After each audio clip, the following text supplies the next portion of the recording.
നമ്മളിപ്പോഴ് hotel അന്വേഷിച്ച് നടക്കുക. Munnar KSRTC സ്റ്റാൻഡിന്റെ ആ ഒരു ഏരിയയിൽ കൂടെയാണ് നമ്മളിപ്പോൾ നടന്നുകൊണ്ടിരിക്കുന്നത്.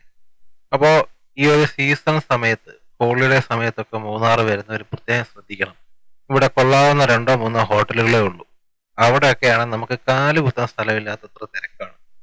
പിന്നെ നമ്മൾ ഇതുപോലെ അന്വേഷിച്ച് നടക്കേണ്ടി വരും. പിന്നെ ഹോട്ടലുകൾ എന്ന് പറയുമ്പോൾ സീസൺ സമയത്തായിരിക്കും അവിടെ കൂടുതൽ തിരക്കുണ്ടാവുക. ആ സമയത്ത് എപ്പോഴും ഒരേ സ്റ്റാഫിന്റെ എണ്ണം ഒരേപോലെ ആയിരിക്കും.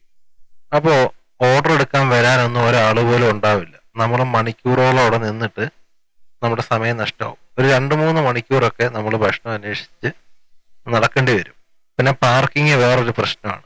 അപ്പം നമ്മൾ മൂന്നാർ ടൗണിലോട്ട് വരുമ്പോൾ ഒന്നെങ്കിൽ ടൗൺ എത്തുന്നതിന് മുമ്പ്, ഇപ്പം നമ്മൾ പ്രോപ്പർ ടൗണിലോട്ട് എത്തിയിട്ടില്ല, ആ KSRTC സ്റ്റാൻഡിന്റെ ആ ഒരു ഏരിയയിലൂടെയാണ്. നമ്മൾ പ്രോപ്പർ ടൗണിൽ പോയ ഇതിനേക്കാൾ തിരക്കും പാർക്കിംഗ് ഇഷ്യൂവും കാര്യങ്ങളൊക്കെ ഉണ്ടാവും.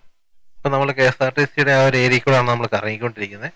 അപ്പോൾ നമുക്ക് ഓർഡർ എടുക്കാൻ, ഇപ്പൊ നമ്മൾ ഈ ഒരു രോഹിത് ഹോട്ടലിൽ കയറി അരമണിക്കൂർ ഇരുന്നു, ഒരാൾ പോലും വന്നിട്ട് എന്താ വേണ്ടേ എന്നൊരു ചോദ്യം ഉണ്ടായില്ല. അപ്പൊ ഇവരൊന്നും ഇതിനകത്തുനിന്ന് സ്റ്റാഫുകളൊന്നും പുറത്തോട്ട് ഇറങ്ങി വരത്തില്ല. കാരണം സീസൺ സമയത്ത് അവർ പണിയെടുത്ത് മടുത്തിരിക്കുകയായിരിക്കും.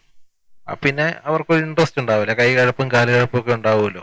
അപ്പോൾ നമ്മൾ അവരെ ബുദ്ധിമുട്ടിക്കേണ്ട. ഭക്ഷണം ഒന്നെങ്കിൽ ടൗണിന് പുറത്തുനിന്ന് എടുക്കുക, അതല്ല നിങ്ങൾ വാങ്ങിച്ചുകൊണ്ട് വരിക, അതല്ലെങ്കിൽ പ്രിപ്പയർ ചെയ്യാനുള്ള സംവിധാനമായിട്ട് വരിക. അങ്ങനെ ആകുമ്പോൾ 2-3 മണിക്കൂർ ലാഭിക്കാനും പറ്റും. നമ്മൾ ഈ കാഴ്ചകൾ കാണാനും ആസ്വദിക്കാനും വേണ്ടിയിട്ടൊക്കെയാണല്ലോ മൂന്നാറിന് വരുന്നത്. അപ്പൊ നമ്മുടെ സമയം നഷ്ടപ്പെടാതെ നമുക്ക് അതൊക്കെ ആസ്വദിച്ച് പോകാൻ പറ്റും.